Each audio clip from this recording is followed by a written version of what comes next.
take big hits, because if you're trying to restructure a legacy operation which has outlived its purpose and is not fit for purpose, you have to make legacy cuts and you have to take hits to the balance sheet that often shareholders are unwilling to take. So it's a process that is, by its nature, long term. The other thing is, Steve, is that you promise the city and the street, if you're CEO of a legacy business, that the legacy business is going to perform in the old-fashioned way, revenue growth, margins, cash flow, or making money in the old-fashioned way.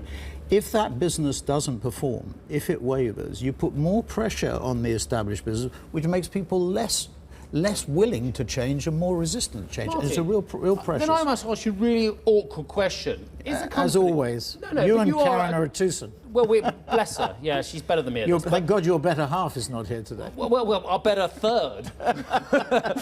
we are a three-legged stool, as you well know. But you are a top 10 shareholder of a company that has potentially outlived its purpose. You are S4 Capital's chairman, but you are also a top 10 shareholder in WPP. I'm the largest individual shareholder. 1.4%. I think 17.6. There's a really interesting point what you're saying. But has that company, where you still have a vast amount of your personal wealth, has it outlived its purpose? It has, and it has to change violently. But what's really interesting is, I was talking to a journalist last night who's writing an article about whether the holding companies will be broken up. The value of Group M is probably which is the media planning and buying operation inside WPP. It's probably worth about $15 billion. It's probably about $5-6 billion of revenue and probably about $1 billion of EBITDA, whatever, bit more. $15 billion. What's the market cap of WPP? $15 billion. Yeah, okay. Now there is some debt there, so the enterprise value is higher. But the answer to your question is the breakup values of these companies, or the market values, are approaching levels which we haven't seen for some time. Publicis bought Epsilon for $4 billion. Q2, their revenues are down 4%. Credit Suisse came out with a note, down rating them yesterday. That's what, a month after announcing acquisition. So the pressure in the legacy sector is huge. We have a clean sheet of paper at S4. Right. We're growing, our top line is growing at what, 45%, accelerating into the second half of the year. You look at the statistics around the US ad market, IPG came out with statistics first half, market's up 6%, digital up 20%, traditional down 3%.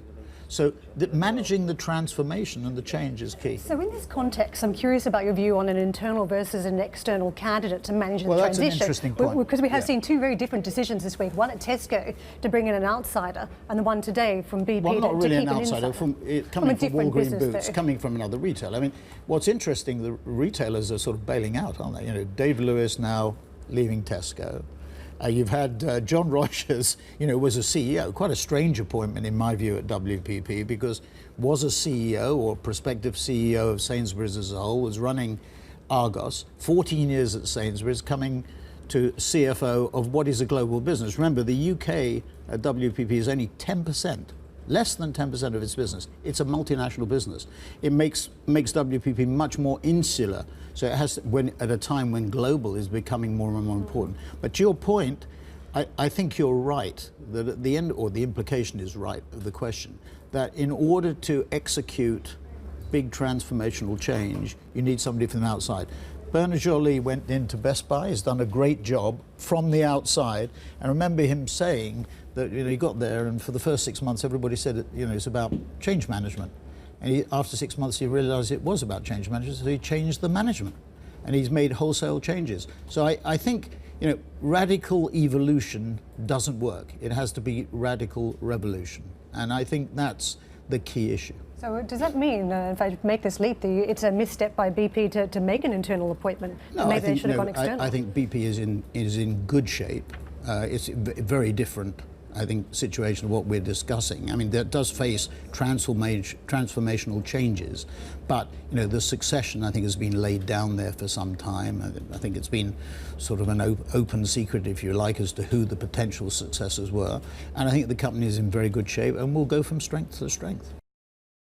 Hi, I'm Joanna Bersecci, and thank you for watching. You can check out more of our videos by clicking on the boxes on the screen. And don't forget to subscribe to our channel for more from CNBC International. Thank you for watching.